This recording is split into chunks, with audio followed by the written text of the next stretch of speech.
Les traumatismes subis pendant l'enfance laissent de nombreuses blessures dans le psychisme. La première, la blessure d'abandon.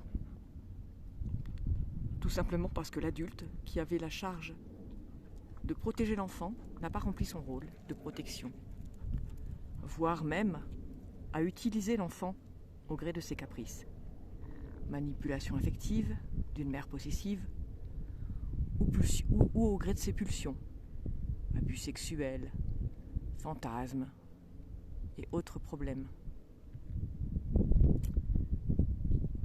Le traumatisme laisse un chaos interne à l'enfant, car il perd ses repères, sa confiance dans l'adulte, et de plus il ne sait pas comment gérer la violence ressentie. Une autre des blessures est le rejet. L'enfant rejette tout ce qui peut être en lien avec la blessure ressentie. Il se rejette lui-même car il s'estime indigne d'être aimé, et il rejette les autres qui ne peuvent comprendre son désarroi.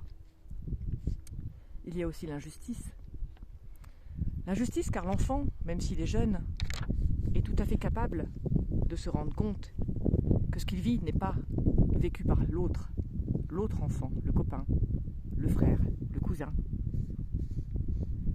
La trahison qui va avec l'abandon, car il y a eu souvent trahison du parent qui n'a pas soutenu l'enfant. L'humiliation, car l'enfant se sent coupable de quelque chose qu'il a subi, et la culpabilité, qui fait dire à l'enfant qu'il mérite ce qui lui est infligé, et que sans doute, il n'est pas à la hauteur de l'attente de ses parents.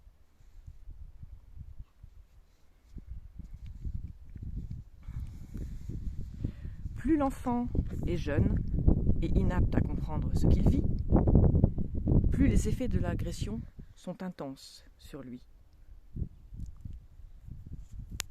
Les progrès de la science permettent de comprendre aujourd'hui le processus qui s'enclenche en cas d'agression.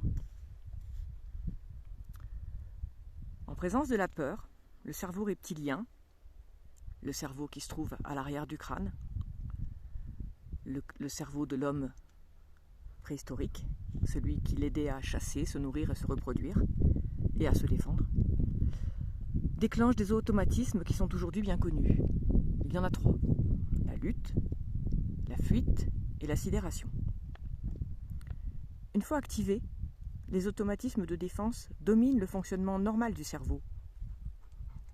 C'est-à-dire qu'en cas d'atteinte à son intégrité, l'amygdale de la personne envoie le message d'un danger à l'hypothalamus et à la glande pituitaire. Ce message finit par arriver aux glandes surrénales. Les glandes surrénales sont celles qui fabriquent ou qui libèrent l'adrénaline et le cortisol.